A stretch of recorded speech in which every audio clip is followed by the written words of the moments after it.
नमस्कार भारत मेरे साथ चैनल में आप सभी का स्वागत है। आज हम डिबेट करने वाले हैं, बात करने वाले हैं नो फिल्टर पर, जो सामाजिक तत्व है। रामनवमी है, इस पर भी हम चर्चा करेंगे।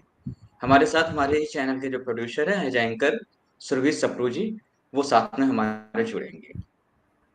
तो बात जी। करते हैं, इसी पर चर्चा करते रहेंगे, क्योंकि हुँ, राज बहुत बड़ा तत्व है। रामनवमी है कल। कल सुबह हुँ, रामनवमी लग जाएगी और इस पर चर्चा करना बहुत बड़ी बात है, क्योंकि अयोध्या के हुँ, राम तो वापस आ गए हैं। और भी हुँ, जगहों पर राम होंगे, क्या वो वापस गए या नहीं गए, ये बहुत बड़ा मुद्दा है। और भी चीजें हुँ। समाज में जो चलती हैं, जो राजनीतिक तत्वों पर राम को लिया गया है, क्या ये सही है या गलत है? मैम, आप इस पर कुछ कहेंगी? जी। देखिए, ये प्रश्न बहुत अच्छा है और मुझे अच्छा लगा कि मेरी टीम के सहयोगी मेरे से अच्छे प्रश्न कर रहे हैं। तो हमने ना जब 22 जनवरी को राम मंदिर जब आया था, तब हमने एक यात्रा शुरू करी थी दिल्ली शहर में। शहर में यात्राएँ बड़ी झाँकियाँ बड़ी कम होती है। होती भी है तो बड़े निम्न, मतलब एक वो शोबाज़ी में ज़्यादा लोग बिलीव करते हैं, तो झाँकियाँ निकलती हैं अपनी-अपनी यथाशक्ति के अनुसार सभी करते हैं। लेकिन उसको शुरू करने का पर्पज़ यही था कि अ, 22 जनवरी को हमने मंदिर लाया, हमने प्राण प्रतिष्ठा करी, अ, वापस अयोध्या में श्री राम को स्थापित किया। ये सब सही है, लेकिन उस समय सेम डे तो बहुत बड़ा इवेंट था, लेकिन क्या आम व्यक्ति के मन में राम की भक्ति है या नहीं है? राम को सिर्फ भगवान के रूप में सबसे पहले नहीं देखना चाहिए, या सिर्फ एक व्यक्ति के रूप में भी नहीं देखना चाहिए। ये पूरे सनातन समाज की आस्था का एक प्रतीक माना जाता है। और आस्था, जब भी हम कुछ, मतलब जैसे हम गणेश का नाम लेते हैं किसी भी पूजा पद्धति जब हमारी शुरू होती है उससे पहले, वैसे जी। ही जब हम नारायण की बात करते हैं तो राम और कृष्ण के अवतार जो हैं, तो हम राम कहते ही नहीं, हम श्री लगाते हैं, श्री राम श्री। तो उनको भगवान का स्थान जो है हमने दिया हुआ है।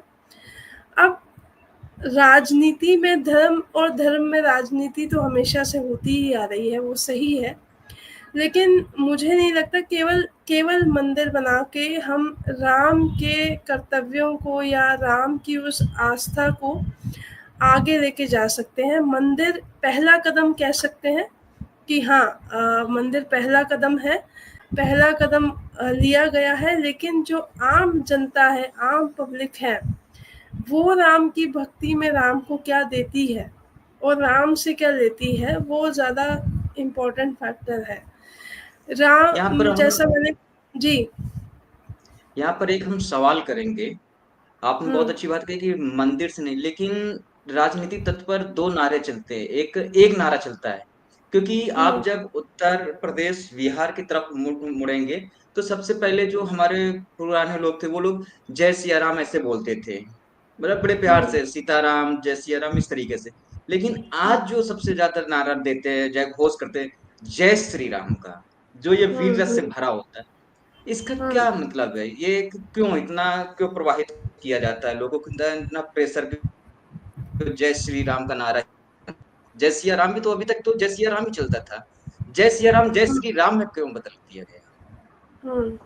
नहीं, प्रेशर, यानी कि प्रेशर कौन डालता है? आप क्या कह रहे हैं? सरकारी इन्फ्लुएंस प्रेशर डालते हैं? अब कुछ भी कह सकते, सरकारी तो नहीं कह सकते, कोई भी लेकिन कोई राजनीतिक भी तक चीज़, जरूर कह सकते हैं। देखिए मेरे को लगता है भारत की जनता, जिसे हम कहते हैं ना, वो लोकतांत्रिक समाज है, भारत की जो जनता है उस पे प्रेशर नहीं डाल सकता है कोई। एक इन्फ्लुएंस ज़रूर कर सकते हैं, लेकिन प्रेशर, मुझे नहीं लगता है कि किसी प्रेशर में आके जो है कि हमें किसी प्रेशर में आके कोई नारा बोलना है, ऐसा कुछ नहीं है। आज तक के समय में एक इंटरव्यू में मैंने यही मौलाना अंसार रज़ा से जब बात करी थी, तब हमने यही कहा, पूछा था उनसे कि वंदे मातरम या भारत माता की जय जो नारे हैं ऐसे, उनको लगाने में आपत्ति क्या है? तो क्योंकि उनको आपत्ति है, इसलिए हम आपत्ति पूछ रहे हैं। तो जिसको, मुझे लगता है इतनी आज़ादी है कि कोई एक ग्रुप ऑफ पीपल आके किसी को फोर्स करे, लेकिन इतनी तो स्वतंत्रता है कि हम किसका नारा लगाएं और किसका ना लगाएं। जो फोर्स कर रहे हैं वो गलत है, क्योंकि हम चाहे जय श्री राम बोले चाहे जय सिया राम बोले, वो हम अपनी इच्छा अनुसार अपनी आस्था के अनुसार बोले।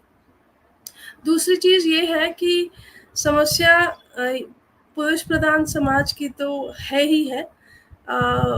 कहीं ना कहीं राम और सीता के प्रसंग में सीता गुम हो जाती है। ये हम पहले भी चैनल पर कई बार डिस्कस कर चुके हैं। लेकिन सीता गुम होती नहीं है। सीता गुम हमारे मस्तिष्क में और हमारे मन में हो गई है, हमारे भी मन से निकल गई है। पर सीता बहुत पावरफुल है, ये कोई नहीं जानना चाहता है। जब हमने डॉक्टर नीलम राठी का इंटरव्यू किया था, तो सीता का प्रसंग जिस तरह से उन्होंने व्याख्यान किया, मैं बार बार ही उनके बहुत सारे स्टेटमेंट्स को उठाती हूँ, क्योंकि उन्होंने जिस तरीके से सीता समझाया था, मुझे नहीं लगता है कि आज तक किसी भी गेस्ट ने सीता को इस तरीके से प्रोजेक्ट किया है।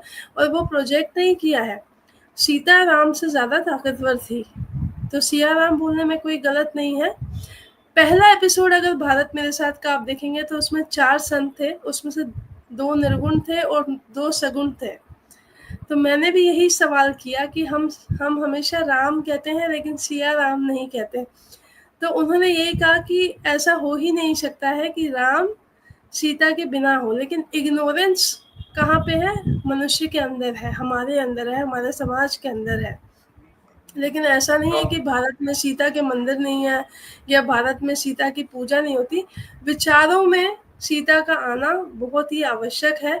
और यही मैंने कहा था कि आरोप उन पे लगते तो हैं ही, क्योंकि उन्होंने गलत तो किया ही है, ये एडमिट करना पड़ेगा। पर सीता राम से ज़्यादा पावरफुल है, इसमें कोई दो राय नहीं है। क्योंकि जब एक माँ बच्चे का पालन पोषण करती है और बच्चों को अपने पिता से भी ज़्यादा योग्य बनाती है, तो उससे योग्य कोई स्त्री हो ही नहीं सकती, उससे बड़ा कोई पुरुष हो ही नहीं सकता। और जब हमने अपने चैनल पे श्री यंत्र की बात करी थी, तो श्री यंत्र का जब हम अभी बगलामुखी सेंटर गए थे, तो श्री यंत्र का मतलब भी उन्होंने क्या समझाया था कि ललिता त्रिपुर सुंदरी बीच में है और जब वो एक्सपैंड होती है उससे ही सृष्टि बनती है। तो हमारे बीच में हमेशा माँ ही रहेंगी और तभी सृष्टि होगी जब माँ होगी। तो माँ ही सबसे पावरफुल है और सीता ही सबसे पावरफुल है। आपने कहा कि सीता ही सबसे ज्यादा पावरफुल है, मैं एक्सेप्ट करता हूँ। सीता यानी कि लेकिन माँ यानी कि मतलब शक्ति के स्वरूप, या फीमेल, मतलब मेरा कहने का मतलब है सीता को एक प्रतीक की तरह देखा जाए कि मैं फीमेल से कह रही हूँ कि जब वो माँ बनती है तो वो सबसे शक्तिशाली एक फीमेल ही है। चलिए मैं इस बात को एक्सेप्ट करता हूँ, लेकिन एक चीज मैं आपसे पूछना चाहूंगा। ये नवरात्रि चल रही थी, हम्म देवियों का चल रहा था, लेकिन हम्म जब लड़की छोटी होती है, हम्म वो एक पिता के लिए तो देवी के समान होती है, समाज के लिए देवी के समान होती है। वो हम्म जब किसी बच्चे को जन्म दे देती है तो वो माँ बन जाती है। लेकिन हम्म कहीं ना कहीं पत्नी क्यों प्रताड़ित की जाती है? माँ प्यारी हो जाती है, बेटी प्यारी हो जाती है, पत्नी क्यों प्रताड़ित की जाती है? ये पत्नी सबसे या बड़ा। बहू। यार ये ऐसा सब्जेक्ट है, ये सामाजिक तौर पे इसे देखा जाए, मेरे ख्याल से जो अब इसमें भी हम लोग, मेरे ख्याल से काफ़ी सारे एपिसोड हमने इसमें भी काफ़ी सास और बहू के डिस्कशंस भी किए हैं। मुझे लगता है जो वो लाइन हम कहते थे ना कि नारी ही नारी की दुश्मन है, समस्या वो है। एक असुरक्षा का भाव आता है, क्योंकि जब एक लड़की किसी घर में आती है तो बहुत सारी एक्सपेक्टेशंस के साथ आती है, उम्मीदों के साथ आती है। एक एक सबसे बड़ा फैक्टर जो होता है ना, कि वो ये होता है कि वो सुरक्षित है वहाँ पे, वो सुरक्षित रहे। और वो उसी से ही मतलब जो है कि उसी सुरक्षा को सोचते हुए आती है कि हाँ, मैं किसी के साथ जुड़ गई हूँ, किसी परिवार में हूँ, तो मैं सुरक्षित रहूँगी। अभी पीछे हमने काफ़ी सारे केसेस देखे जो लड़कियों की साइड से भी गलत थे और जो लड़कों की तरफ से भी गलत थे। तो एक केंद्रीय विद्यालय की टीचर ने जब सुसाइड किया तो मुझे बड़ी हैरानी हुई कि उसने जो अपने इसमें नोट में लिखा था वो यही था कि मतलब आपको एक मतलब पेड सर्वेंट की तरह देखा गया, जबकि वो केंद्रीय विद्यालय की एक प्रतिष्ठित टीचर थी। तो कहीं वही जो पुरुष प्रधान समाज की बात है जो उस समय से लेके अब तक चला आ रहा है। मैं पुरुषों के खिलाफ नहीं हूँ, लेकिन समस्या है कि फीमेल इग्नोरेंस आज भी देखें तो फीमेल इग्नोरेंस कहीं ना कहीं है, और असुरक्षा का एक भाव आ जाता है कि भाई ये अब आ गई, अब क्या शुरू शुरू में वो नई नवेली दुल्हन होती है या नई नवेली माँ बनती है, उस समय पे तो बहुत उसको लाड मिलता है, लेकिन धीरे धीरे क्या होता है कि वो चीज़ें पकने लग जाती है, पकने अर्जन की वो असुरक्षा बढ़ने लग जाती है कि इसने यहाँ भी हाथ लगा लिया, इसने यहाँ भी हाथ लगा लिया, इसने वहाँ भी। तो ये एक तरीके की साइकी है जो महिलाओं में हमेशा से रहती है, या फिर ये पीछे से ही कुछ ऐसे संस्कार सबके अपने अपने होते हैं जो आते हैं। तो ये जो असुरक्षा का भाव है ये आज भी समाज में है, और फैमिली पर्सपेक्टिव से जब हम इसको देते हैं तो बहुत सारे घरों में अब जो न्यूक्लियर फैमिली है वो सबसे बड़ी समस्या इसीलिए है क्योंकि दो महिलाएं एक साथ रहना नहीं चाहती।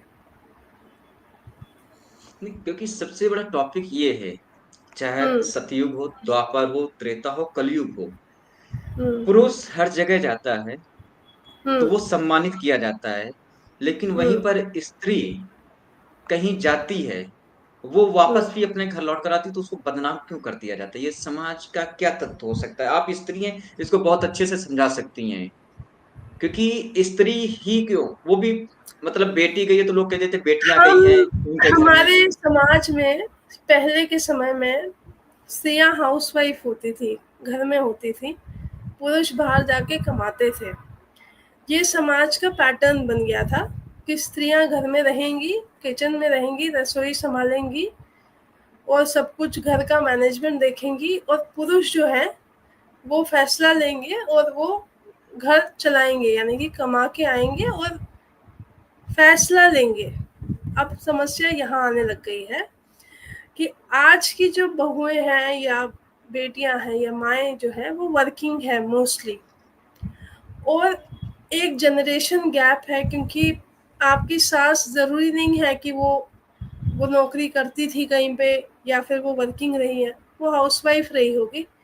तो वर्किंग मोड के पैटर्न को समझने में उनको समय लगता है। दूसरी बात ये कि पहले के समय से लेके आज तक पुरुषों को यही लगता है कि माँ बनना बड़ा आसान काम है, लेकिन वो उसी को पता होता है जिस जो उस प्रोसेस में होता है, क्योंकि वो कभी उस प्रोसेस में आए ही नहीं।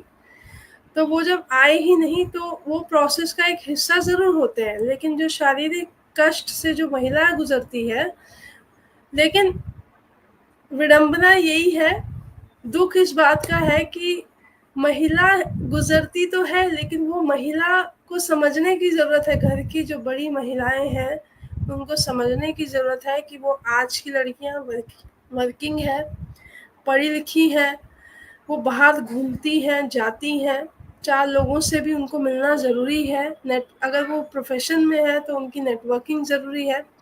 अब बाहर घूमती है पे अभी पीछे किसी ने मेरे से बात की तो मेरे बारे में ही कहा कि तुम तो घूमते रहते हो ना। ये बहुत बड़ा फैक्टर है, क्योंकि जब आप अपना कुछ काम कर रहे होते हैं ना, तो समाज को ये लगता है ये तो घूमने जा रही है। समाज लाइन कैसे सेट करता है कि ये क्यों नहीं कहता है कि ये तो काम कर रही है यार, 10 जगह जाती है, फिर घर आती है, फिर घर भी देखती है, फिर बाहर दोबारा से चीज़ों को फिर देखती है। तो ये जो पैटर्न ये है कि हम लड़कियों को या महिलाओं को अभी भी असुरक्षित है उनको ये देखने में कि वो हाँ मतलब बहुत अच्छे पोस्ट पे हैं, या हम प्राउडली उसको नहीं बोलना चाहते कि नहीं ये बहुत अच्छे पोस्ट पे है, अच्छा काम करती है। बहुत ऐसा नहीं है कि समाज में ऐसे लोग नहीं हैं जो अच्छा कहते होंगे, लेकिन मैक्सिमम बहुत पढ़े लिखे लोग जो हैं वो भी ऐसा नहीं समझते हैं कि एक महिला अगर जॉब करके आई है उसके बाद उसे घर भी आना है, बच्चा भी देखना है, बच्चा उससे मिलता नहीं है सारा दिन, और फिर उसके बाद उसकी मजबूरी ऐसी हो जाती है कि वो दूसरों की असुरक्षा भी झेले, फिर किसी का कोई कमेंट्री भी झेले, और उसके बाद वो सब होने के बाद में उसको जब वो काम वाली रखने शुरू कर देते हैं, जब मेड के प्रोसेस शुरू हो जाते हैं घर में, तो उस पर भी ऑब्जेक्शन होता है कि मेड भी क्यों है। तो फैमिली का जो एंटायर सिनेरियो है, वो साइकी जो जो एक्सेप्टेंस है फीमेल्स की, जो चेंज हो रही है कि फीमेल्स ये भी कर सकती है, वो भी कर सकती है, आईएएस भी बन रही है, आईपीएस भी बन रही है, वो एक्सेप्टेंस ग्राउंड लेवल पे अभी भी नहीं है। सिंपल मिडिल क्लास फैमिलीज में अगर कोई अच्छी पोस्ट पे भी काम कर रही है लेडी, तो भी घर आके उसकी वो वैल्यू नहीं होती है जो बाहर उसकी होती है। आई थिंक ये बहुत वैल्यू मेजर फैक्टर्स है। ये आपने बात सही कही, वैल्यू की बात है इसमें। कहीं ना कहीं तो हम्म। स्त्री, घर की जो बड़ी स्त्रियां हैं, घर हम्म। में जो दादी हैं, माँ हैं या सासू माँ जो भी हैं, उन लोगों, वे लोग अपने से छोटे स्त्रियों को दबा नहीं है ना, हाँ, अपनी क्योंकि बहुओं को। बड़ी स्त्रियों का काम है घर को संभाल के रखना। घर में अगर अगर किसी घर में कुछ प्रॉब्लम्स हैं या किसी फैमिली में कुछ प्रॉब्लम्स हैं, तो बड़ी स्त्रियों के कारण ही है। अगर उनका व्यवहार सही नहीं है, अगर उनका आचरण सही नहीं है, तो घर में हमेशा प्रॉब्लम रहेगी ही रहेगी। लेकिन मुझे ऐसा लगता है कि अगर बड़ी स्त्रियां, घर के बड़े लोग घर में होते हैं, होने चाहिए, होते हैं, तो घर काफ़ी कंट्रोल में रहता है अगर वो समझदारी से एक सेंसिबल वे में घर को चलाए। बहुत सारे एग्जाम्पल्स ऐसे हैं जो अपनी बहुओं को फ्रीडम देते हैं, घर बैठ के उनके बच्चे भी देख रहे हैं, सब कुछ कर रहे हैं। बहुत सारे एग्जाम्पल्स हमारे, कई सारी फैमिलीज जो मैं देखती हूँ, वो एक फ्रीडम भी दे रहे हैं, सब कुछ दे रहे हैं, उनके अंदर कोई असुरक्षा का भाव है ही नहीं, क्योंकि उनकी अपब्रिंगिंग कैसी हुई है, उनको कैसे पाला गया है, कितने मैच्योर उनके पेरेंट्स होते थे, ये पीछे से ही आता है। व्यवहार कभी भी किसी का रूट से नहीं बदलता। जड़ में जो चीज़ आपकी होगी वही आपकी ऊपर तक अंकुरित होती रहेगी। तो जो जड़ है ना, अगर वो साफ है, तो फैमिलीज आसानी से चल सकती है। मुझे नहीं लगता है कि अगर असुरक्षा है, अब असुरक्षा इससे भी होती है कि अगर बहू अच्छी है, अच्छा करने की कोशिश कर रही है, पत्नी अच्छी है, अच्छा करने की कोशिश कर रही है, तो अगर उसके पार्टनर को या उसके फैमिली को कोई ये बोल दे यार ये लड़की तो बहुत अच्छी है, अब उनको उससे असुरक्षा हो जाए कि यार इसकी तो वाहवाही हो रही है, हमारी नहीं हो रही है। अब उस वाहवाही के चक्कर में वो पूरे परिवार की का कल्याण कर देते हैं। तो प्रॉब्लम है। और मैक्सिमम मैं देख रही हूँ आज के जो 60-70 की एज में जो बड़े हैं, वो बहुत प्राइवेसी, बहुत स्पेस, उनको अपने हिसाब से रहना है, ये करना है। और 24 घंटे अगर कोई खराब होता है तो वो अपने सिर्फ बहू को ही बोलते हैं। मेरे ख्याल से अगर वो अपना व्यवहार चेंज करे और थोड़ा सा बर्दाश्त अपने अंदर लाए, तो चीज़ें काफ़ी सही हो सकती हैं। ये नहीं है कि ये बहुएं खराब हैं, ऐसा नहीं है। लड़कियां भी खराब हैं आजकल, काफ़ी खराब है। मैं उनके सपोर्ट में भी नहीं हूँ, लेकिन मुझे लगता है जो सही है उसको अधिकार दे देने चाहिए घर के। उसे कह देना चाहिए कि तू संभाल, और आपको संतुष्ट होके बैठना चाहिए। मैं इस बात से एग्री हूँ, बट मैंने आपसे इस चीज पर भी चर्चा करना कि समाज का जो वो माइंड जो बिल्कुल फिक्स हो गया कि लड़की बाहर जा रही तो वो गलत है। मैं इस पर हम्म। चर्चा कर रहा हूँ आपसे थोड़ा सा, क्योंकि नहीं, अभी सीता, उतना भी नहीं है। हाँ। नहीं, वो हमेशा से अभी भी आप तो बाहर जाते आते हैं, आप भी देखते हैं कि समाज का जो नजरिया है ना, वो तुरंत वो लड़की सही है या गलत है ये नहीं हम्म। देखते हैं। वो हम्म। लड़की बाहर है, वो किसी के साथ है तो उसको तुरंत गलत ठहरा देते हैं। ये कहाँ तक सत्य है? या वो किसी काम से जा रही है उसको गलत ठहराया जाता है, ये कहाँ तक सत्य है? हर देखिए जगह ऐसा है, हमेशा से चला आया है। ऐसा है कि अगर आपसे कोई ये कह दे किसी लड़की से कि भाई अगर उसका, देखिए अगर वो लड़की बिल्कुल 100% सही है, उसमें कोई प्रॉब्लम नहीं है, और अगर ये कोई कह दे कि भाई आपके चरित्र पे कोई कह दे या आपको किसी चीज बात पे ऐसा कुछ कटाक्ष कर दे, तो मेरे हिसाब से जो ऐसा कहता है वो ऐसा होता है खुद। उसके अंदर कोई ऐसी एक्सपेक्टेशंस है जो वो लड़की उसकी फुलफिल नहीं कर रही है। सपोज बहुत सारे केसेस में आप ये देखेंगे कि जो जो मेल्स होते हैं घर के, उनकी कुछ सर्टेन एक्सपेक्टेशंस होती है अपनी बहू से। वो उसको पूरा अगर अपने उससे नहीं कर रही है, नहीं करना चाहती है, और नहीं अगर उसने कह दिया है, तो वो खराब ही मानी जाएगी। ये आज भी पैटर्न है समाज में। ये साइकी है और इस साइकी का कोई इलाज है या नहीं है मुझे नहीं पता है, लेकिन जब आपके घर में डिवाइड होता है ना, तो और भी और समाज के कई और सारे लोग आके वो डिवाइड ही पसंद करते हैं और वो उसको और बढ़ावा देते हैं रेदर देन उसको सही करने के बजाय। तो जी। मुझे लगता है ह्यूमन ग्राउंड्स पे जो चीज़ें हैं वो साफ है नहीं। और एक बात मैं बता दूँ कि अगर आप अपने बच्चों को ऐसा नहीं होते हुए देखना चाहते हैं, हम वास्तु टिप्स देते हैं, लेकिन मैं एक जनरल ह्यूमन ग्राउंड्स पे एक टिप दे दूँ ना, तो आप अपने बच्चों को साहित्य से जोड़ें, इतिहास से जोड़ें और धर्म से जोड़ें और कर्म से जोड़ें। ये 4 चीज़ें अगर आपके बच्चों में ये 4 गुण आ जाए ना, कि वो इनसे जुड़े हुए रहें, तो कभी उनके दिमाग में इधर-उधर का कुछ भी बकवास नहीं आएगा। मैक्सिमम आप देखेंगे जो ऐसा काम करते हैं, जो ऐसा सोचते हैं, जो ऐसा बोलते हैं, वो इन चारों चीज़ों से नहीं जुड़े होते। सबसे फ्री बैठे होंगे, उनको कोई लेना-देना नहीं होता समाज में क्या हो रहा है, कोई लेना-देना नहीं, सिर्फ़ बैठ के सिर्फ़ कमेंट्री करते हैं, और कुछ नहीं करते। तो ये 4 चीज़ों से जब आप बच्चों को जोड़ेंगे, तो बच्चों की परवरिश इसे कहते हैं।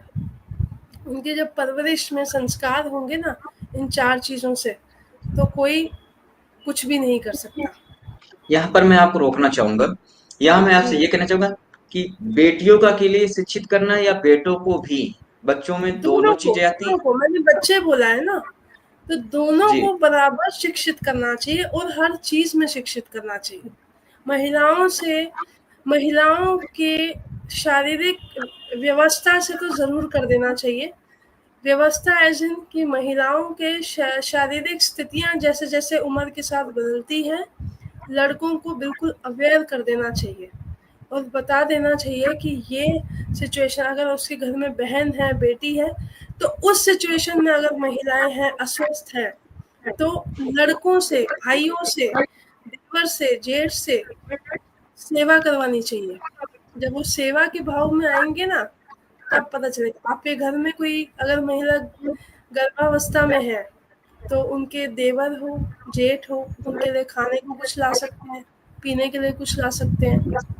फैमिली मिलके केयर करे। जब पूरी फैमिली उसमें लग जाएगी, तो वही गुण बच्चे में भी आएँगे और ऐसे परिवारों में फिर बच्चे बहुत अच्छे से फलते-फूलते हैं और बिल्कुल शिक्षित करें बेटों को तो हर चीज़ से करें। शिक्षा नहीं होने की वजह से ही समाज में अधिकतर ज़्यादा क्राइम है, ज़्यादा आक्रोश है, ज़्यादा फ्रस्ट्रेशन है। तो स्कूल में यहाँ पर स्कूल में जो भेदभाव किया जाता है कि बेटियों को अलग से, बेटों को अलग से, अभी तक जो चलता था, अब नया हुँ, पैटर्न का तो इतना नॉलेज नहीं, लेकिन इतना कि अभी तक जो चल रहा था, इसमें हुँ। स्कूल वाले जो भेदभाव कर रहे हैं, क्या वो भी शिक्षित करना चाहिए? या वहाँ पर उनको स्कूल में भी चेंजमेंट कुछ भेदभाव होना चाहिए मतलब स्कूल किस वालों? किस किस एंगल में भेदभाव करते हैं? लड़कियों को अलग बैठाना, लड़कों को अलग बैठाना। जब बायो की ज़्यादा करके जब मैं स्टडी कर रहा था, तो उसमें जब बायो हुँ। की क्लासें पढ़ाई जाती थी, और जब ह्यूमन्स बायो के बारे नहीं, में वो तो बातचीत गलत होती। है। वही मैं कह रही हूँ कि हम लोग शिक्षित नहीं करते इसलिए कमी है। वही जो है पता है हमारे हम भी जब पढ़ते थे तो लड़के ना कुछ चीज़ों को हास्यास्पद तौर पे लेते थे। क्योंकि उनको पता ही नहीं था, उनको ये लगता था कि ये कुछ अजीब-सी चीज़ पढ़ रहे हैं। इमैच्योरिटी थी। मैच्योरिटी तभी आएगी फिर हमारे स्कूल में गायनेकोलॉजिस्ट आने लग गए, डॉक्टर्स आने लग गए और ऐसा है कि स्कूल्स में अ, एक चीज़ मैं बताती हूँ। एक एक है चाइल्ड सेक्स अब्यूज़ जिसे हम कहते हैं। उसमें चाइल्ड सेक्स अब्यूज़ में बहुत तरीके से अब्यूज़ होता है, ठीक है? साइलेंट अब्यूज़ भी होता है। खुल के सुनिएगा मैं अपना चैनल है इसलिए खुल के मैं किसी भी चैनल पे खुल के ही बात करती हूँ। मुझे नहीं फ़र्क पड़ता मैं बड़ा सामाजिक बात कर रही हूँ। मेरे को लगता है लोगों को ये सुनना चाहिए। एक साइलेंट अब्यूज़ होता है जो किसी को पता नहीं होता है। आपने जो कहा कि लड़का-लड़की अलग बैठाए जाते हैं, उसमें साथ बैठाने में समस्या इसलिए है क्योंकि लड़के एजुकेशन कहाँ से लेके आते हैं किसी को नहीं पता होता। रेप जैसे घटिया क्राइम्स की कोई एज बार अब रही नहीं है। 5 साल के बच्चे भी कर लेते हैं, 2 साल की बच्चियों के साथ भी हो जाता है, बहुत सारी चीज़ें हो रही हैं। तो जो ये साइलेंट अब्यूज होता है ना, इस टर्म को कभी किसी ने लाया नहीं है और मैं चाहूंगी आप इसको अलग से चलाइए। साइलेंट अब्यूज जो होता है वो कभी भी लड़की भी उसमें साइलेंट हो जाती है। कहने का मतलब है कि उस लड़की को किसी ने छेड़ा, वो लड़की छोटी है, 5th में है, 4th में है, किसी में है, वो भरी क्लास में शर्म के मारे नहीं बता पा रही है अपने टीचर को कि मेरे साथ ये हो रहा है, वो लड़का मेरे साथ बैठा है और वो अनवांटेड तरीके से मुझे बैड टच दे रहा है या जो भी दे रहा है। नहीं बता पाती हैं लड़कियां, कई बार नहीं बता पाती है। बाद में हम लड़कियों को ब्लेम करते तुमने बताया नहीं, वो जब बताएगी ना तो तुम सुनोगे नहीं, कोई सुनने वाला नहीं होगा, कोई सुनवाई नहीं करेगा उस चीज़ की। तो उससे कभी भी ब्लेम मत करिए क्योंकि वो उस स्थिति में है ही नहीं। इसलिए कई जगह पे मुझे ये नहीं है कि लड़का लड़की साथ में नहीं रहे, कोएड हो, हम भी कोएड में ही पढ़े, लेकिन उनको ये एजुकेट किया जाए कि बैड टच ये होता है और उनको इन चीज़ों से डरा दिया जाए कि अगर तुमने लड़की को इस तरह से छुआ तो तुम्हारे साथ ये हो जाएगा। वो चाहे आप धर्म की हेल्प से डराएं या किसी और, जैसे हम बच्चों को बोलते हैं ना सो जाओ बाबा आ जाएगा, तो आजकल डॉक्टर्स बोलते हैं ऐसे बोलना नहीं चाहिए, डर बैठ जाता है, पता नहीं कैसे। तो ये कई जगह पे बाबा आना बड़ा ज़रूरी है। तो अगर उस समय पे टीचर्स ये बोल दें, बट मैं बहुत ही प्रैक्टिकली ये बात कह रही हूँ, आपका सवाल अच्छा है तो मैं जवाब भी बड़े स्ट्रांगली दे रही हूँ। टीचर्स ये डरा देना कि वो कोई बाबा है, कोई एलिमेंट है जो आपको आके कुछ कर देगा, तो वो लड़का हाथ लगाने से भी बचेगा क्योंकि आपको पता ही नहीं है ना वो कहाँ से सीख के आ रहा है। तो ये जो साइलेंट अब्यूज होता है ये बड़ा डेंजरस होता है लड़की के लिए, खास तौर से क्योंकि उसकी उम्र उसको नहीं पता होती बहुत सारी चीज़ें। लेकिन यहाँ पर एक चीज मैं ये कह रहा हूँ कि जब हम ninth class, 10th, first year, 12th में जब जाते हैं, हम्म, जब बायो की क्लास होती है, हाँ। बायोलॉजी की, उसमें हम्म, कुछ चैप्टर्स ऐसे होते हैं जो टीचर इग्नोर कर देते हैं लड़कियों के सामने। मेल्स है हम्म। तो वो नहीं वो जो तो गलत स्टूडेंट्स है, हैं, वो तो मैंने आपको बॉयज बोला पे ही वो कर वो। देंगे। तो वो वो चीज बिल्कुल कहीं ना गलत कहीं है, वो बिल्कुल गलत है। आप बेशक लड़कियों के सामने लड़कों को नहीं समझाए, लेकिन लड़कों का अलग से सेशन रख के उनको समझाए। और मैंने कहा ना उनको समझाने का जो वे होना चाहिए वो ऐसा ही होना चाहिए कि डरा धमका दो अच्छे से, बिल्कुल, कि अगर तुमने किया तो तुम गए।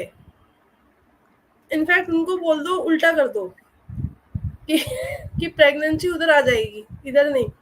तो जब ये होगा ना, क्योंकि वो तो बच्चे हैं, तो वो तो डर, अरे बाप रे हमारे साथ ये हो जाएगा, वो अपने आप साइकी डेवलप होगी कि हमें ये काम करना ही नहीं है। ये एजुकेशन नहीं देने की वजह से ही सबसे ज़्यादा इस कंट्री में आजकल रेप हो रहे हैं और कोई एज बार नहीं है। चलिए, इसके साथ में अब दूसरे टॉपिक पर चर्चा करना चाहेंगे थोड़ा सा, जी। क्योंकि सभी लोग आज के समय में क्या है ना कि एक पेड़ लगाने के बाद कह देते हैं ग्रीन कंट्री, ग्रीन कंट्री, हम्म, क्लीन कंट्री, ग्रीन कंट्री और सिटी। लेकिन हम्म, वहीं पर आज की डेट में 2 दिन से 24 से 48 घंटे का होने जा रहा है। एक खबर चली हैदराबाद, तेलंगाना हैदराबाद से, हम्म, 400 एकड़ का पूरा जंगल रातों रात जला दिया जाता है, वहां के पेड़ काट दिए जाते हैं। और हम्म, वहां पर सरकार नहीं कुछ बोल रही, प्रशासन जो लोग काट रहे हैं उनके तरफ हैं, ना कि खुलकर आ रहे। कुछ लोग तो आ रहे हैं लेकिन ज्यादातर उसी की तरफ है, जो लोग जंगल काट रहे हैं, जो लोग वहां पर सोसाइटी को पशु पक्षियों को मार कर या उनको बेघर कर कर वहां पर कोई कंपनी प्लांट डालना चाह रहे हैं, जो खबर अभी आ रही है प्राइवेट हम्म, चैनलों के माध्यम से। तो हम्म। कितना सत्य है ये ग्रीन ट्री का एक मुद्दा उठाना और दूसरी तरफ से जंगल कटवा देना या काट देना, क्योंकि 400 एकड़ का जंगल काटना किसी न किसी राजनीति तत्व से तो जुड़ा ही होगा। कोई भी बिल्डर या कोई भी कुछ करे तो कुछ ना कुछ तो राजनीतिक तत्व होगा ना उसके साथ जुड़ा हुआ। तो ये कहाँ तक सही है? राजनीतिक तत्व वैसे तो हम ज़्यादा डिस्कस नहीं करते, लेकिन मैं सामाजिक तौर पे आपको बता सकती हूँ ये कि उम, इस देश में 2 से 3 समस्या बहुत बड़ी है। एक तो इस देश में यही नहीं पता कि खाना क्या है। दूसरा, इस देश में ये नहीं पता कि हमें पर्यावरण को सही से कैसे रखना है। और ऐसे हम चलाएँगे कि एयर क्वालिटी खराब है, ये खराब है, वो खराब है, लेकिन उसको सही करने का समाधान हमने आज तक ढूँढने की कभी कोशिश की नहीं। अगर कश्मीर के पर्सपेक्टिव पे इसको देखें, तो ये स्थिति जो है ये ऑलमोस्ट ऐसी है कि जैसे हमारे घर जला दिए गए थे। जी, क्योंकि वो पशु-पक्षियों के घर है ना, पेड़ पे ज़्यादातर पशु-पक्षी, अन्य प्रकार के मोर वगैरह ये सब जो है वही ज़्यादातर आपको जंगलों में दिखेंगे। तो ये बिल्कुल। उनका घर है और ये सिर्फ़ उन्हीं का घर नहीं है। इन घरों की इस एक घर की वजह से बहुत सारे घर और चल रहे थे। कैसे चल रहे थे? कि उस पर्टिकुलर एरिया में कभी किसी को गर्मी नहीं लगेगी, अगर वहाँ जंगल है तो।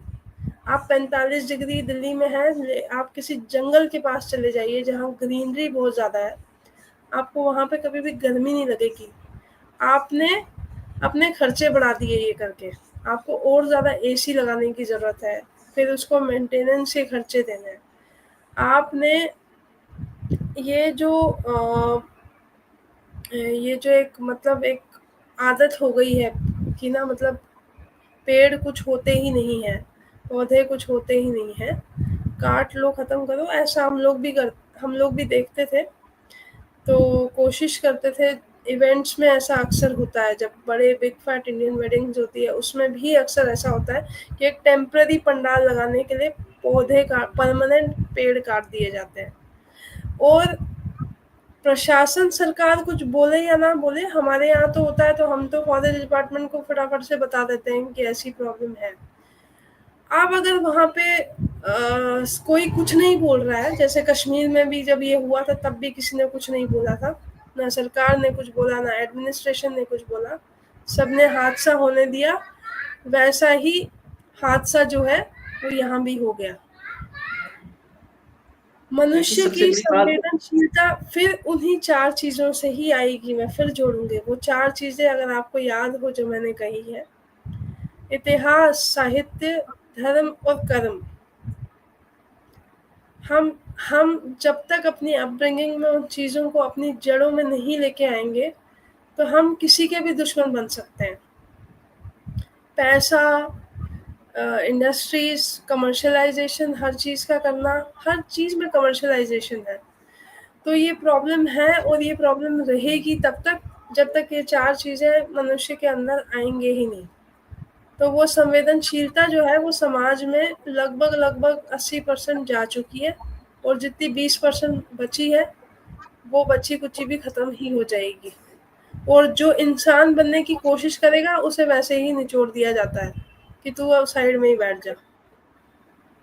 क्योंकि इस तरीके से 400 एकड़ का जंगल काट देना और कोई विभाग उस पर कोई बात नहीं कर रहा, तो कहीं ऐसा समय ना आ जाए कि कोविड-19 में जिस आधार पर सिलेंडर ढूँढे जा रहे थे, हुँ, हुँ, फिर से लोगों को हाथ में सिलेंडर लेकर ना चलना पड़ जाए।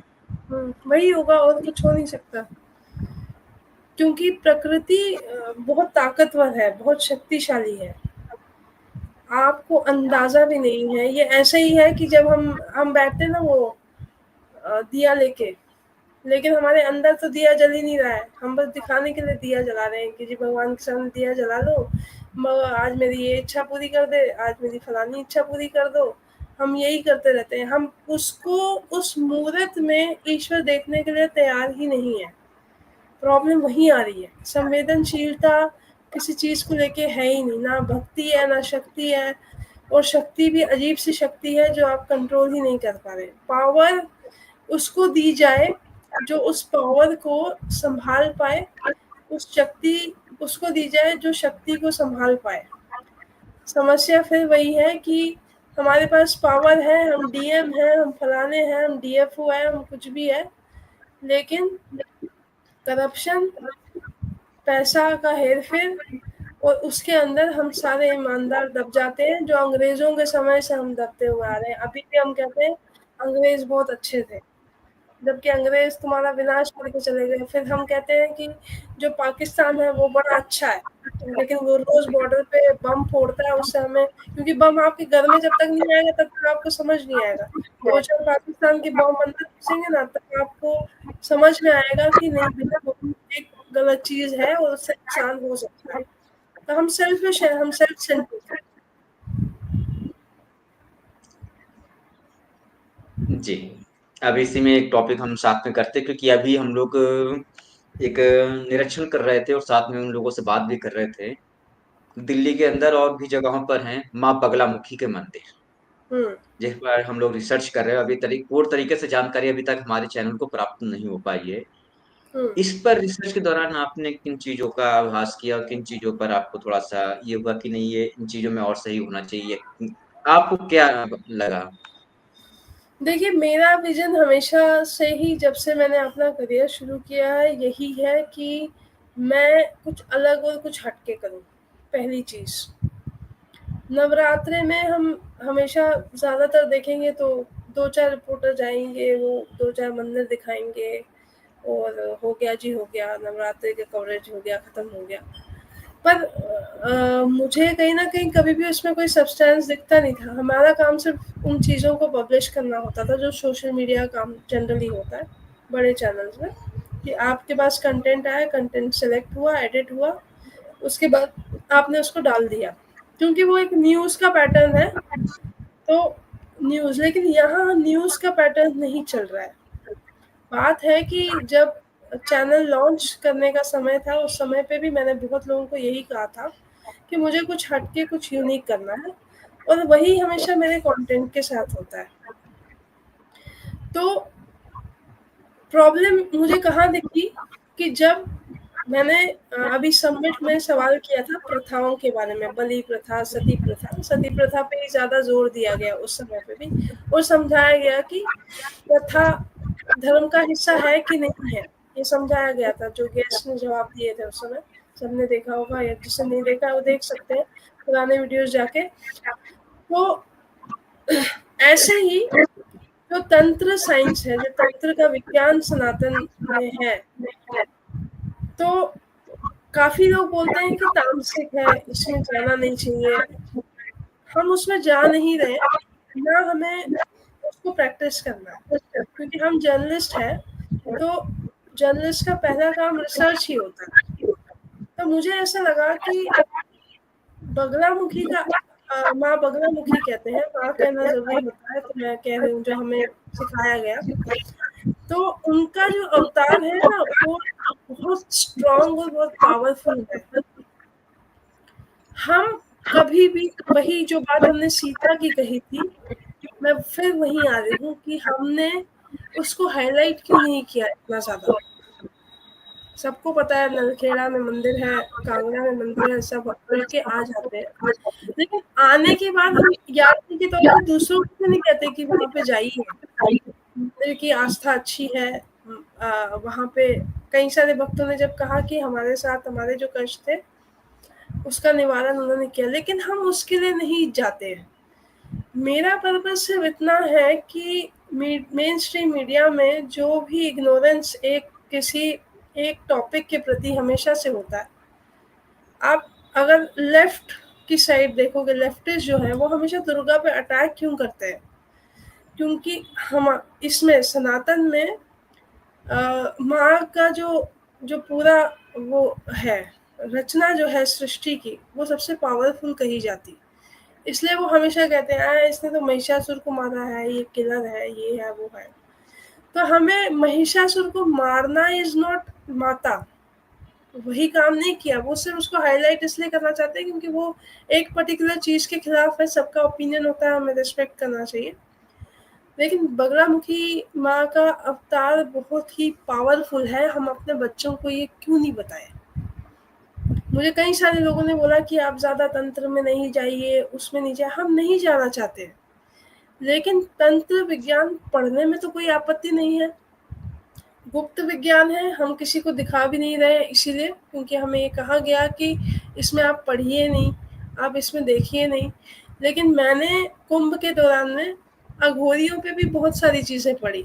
तो मेरे पढ़ने से मेरा ज्ञान बढ़ा और मेरे अंदर अघोरियों के प्रति एक ऐसी इमेज बनी कि यार मतलब ये एक ऐसी वो साधना करते हैं जिससे संसार में, सृष्टि में एक समानता को देखा जा सकता है और जिससे ये सृष्टि जो है वो चलती है और प्रोटेक्टेड रहती है। नागा साधुओं का भी शस्त्र विज्ञान भी है, ये कोई नहीं जानता है क्योंकि ये दिखाया नहीं गया, जैसे कि हमने पहले भी चर्चा की थी।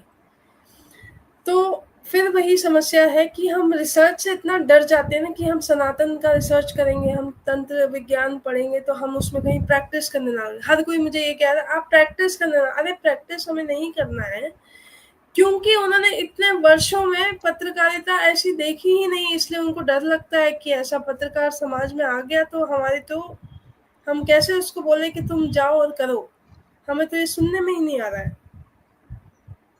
वही है कि हम एक मेल अगर ये बात कर रहा होता है इस समय पे तो उसको कहते हैं कि हाँ ये उस लेवल तक जाए और जाने चीज़ों को, लेकिन फीमेल के लिए अभी भी उन चीज़ों को समझना जानना क्यों इम्पोर्टेंट है भाई। जब हम देवी के इस अवतार को दिखाएंगे कि कितनी पावरफुल है कि दुश्मन की जीभ खींच लेती है, क्योंकि वो वाक की देवी है,